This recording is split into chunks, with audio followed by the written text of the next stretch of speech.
ঠিক যে কারণে 15 বছরের তৃণমূলের সাম্রাজ্যের পতন ঘটেছে, আজকের ভিডিওতে সেই কারণগুলো বলবো।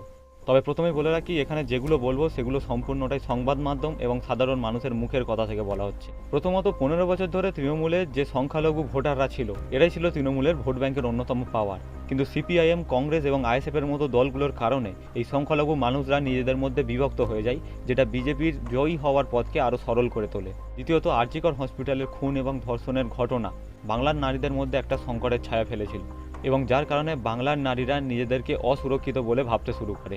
তৃতীয়ত, শিক্ষক নিয়োগ দুর্নীতি।